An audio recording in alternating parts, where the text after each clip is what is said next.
embaixo dá um módulo do número, tá certo?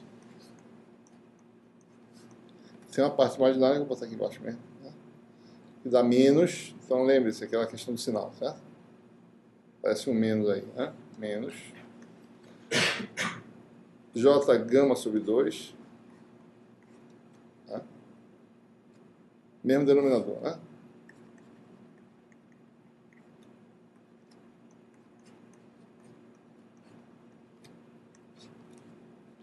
Então você tem aí duas partes, né? A parte real e imaginária da permissividade relativa, né? Parte real chama de epsilon r linha, né? Vai ser esse número aqui 1. Ou seja, isso é o desvio em relação ao valor do vácuo, né? 1 mais o desvio, que depende da frequência, tá? 1 mais HP2 sobre 2 ômega 0. Aqui tem ômega 0 menos 1 ômega, aquela função do denominador, né?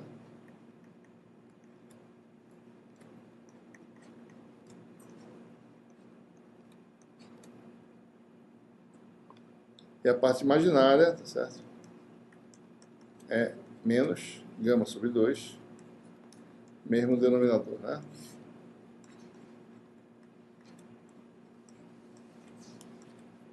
Essa segunda função é a chamada função lorentziana, né?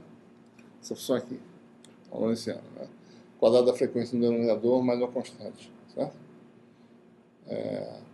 Parte real é uma função dependente da frequência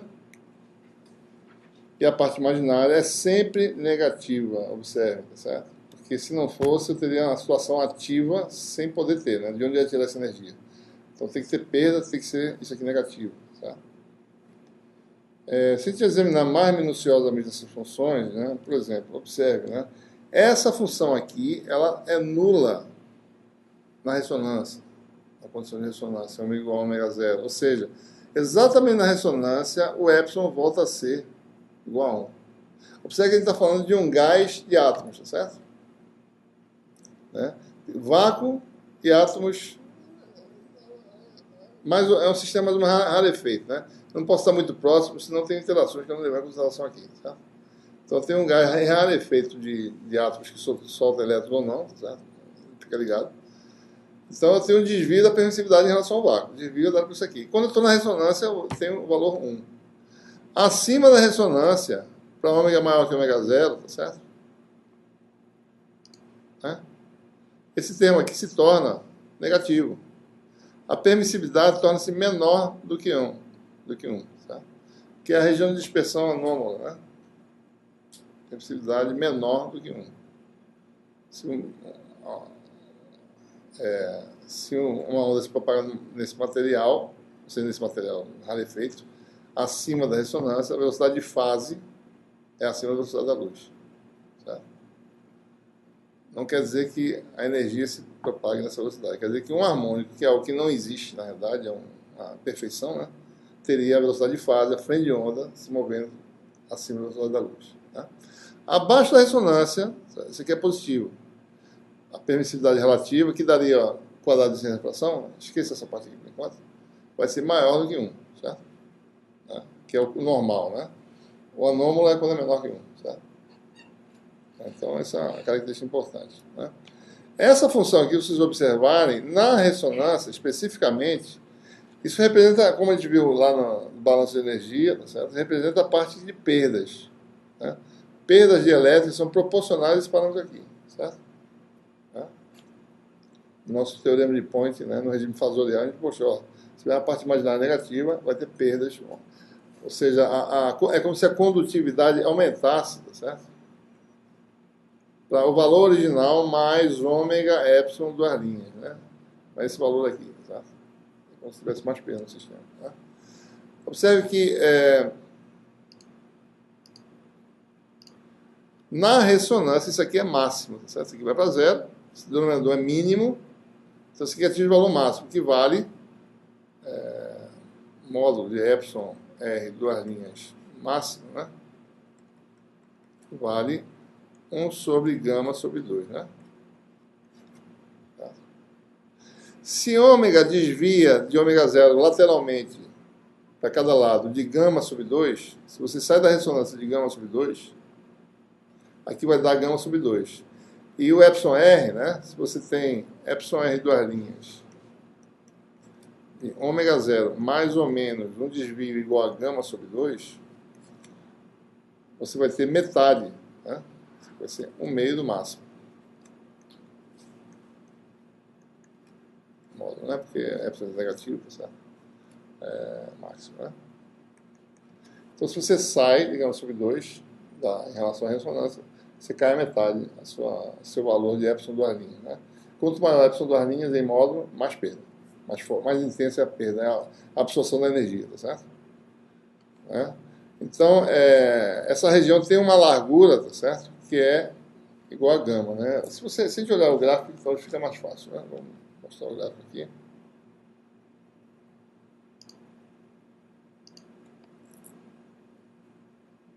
As duas funções, né, tem esse perfil aí, tá certo? Né? Epsilon linha, né? Vamos olhar para a epsilon duas linha primeiro, que é em módulo, tá certo? Então, ela, a absorção máxima, né, curva característica de absorção, né, são essas linhas que o pessoal vê em espectroscopia, né? Certo? Aqui da frequência de ressonância, essa largura aqui, né, essa largura, a meia largura, né? A sigla geralmente é full width, né? At half maximum, certo? Então, se você sai gama sobre 2 para cada lado, você vai ter aí na metade, 0,5, isso aqui está em 1,7, né? 0,85, aqui dá meia largura, certo? Largura completa, full width, né? At half maximum, a meia altura, certo? Então, você tem isso aqui igual a gama. Quanto menor gama, tá certo? Menor mais fina essa ressonância, né? Mais fácil você sai, você já não tem perda se você passar um pouquinho de nada da frequência para cada lado, né? E essa altura aqui, se você comprime, tá certo? Se a perda é pequena, né, então essa altura aumenta, não sobe gama, né? É isso. Valor máximo, né?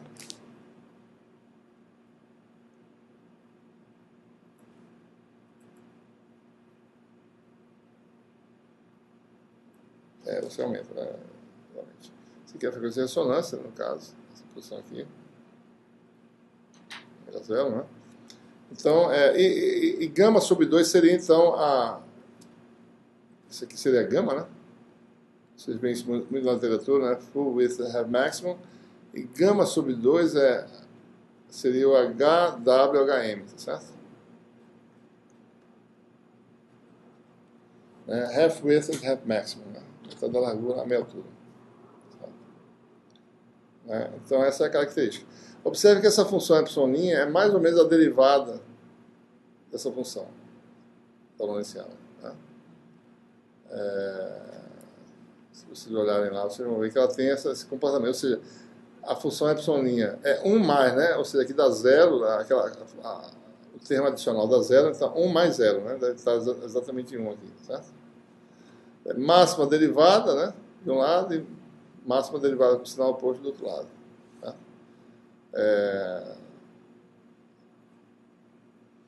Originalmente, isso aqui seria menos, no caso, menos epsilon duas linhas, né?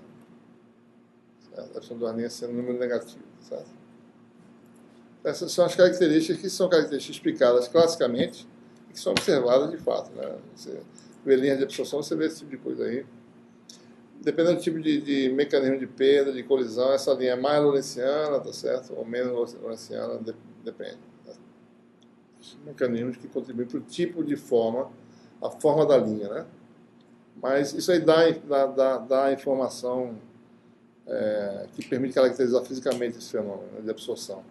Então, a absorção é uma coisa que pode ser localizada numa faixa de frequência e depois não acontece nada. O material volta a se transformar de novo. Né? Certo? Bom, acho que a gente para por aqui hoje. Né? E quinta não vai ter aula. Né?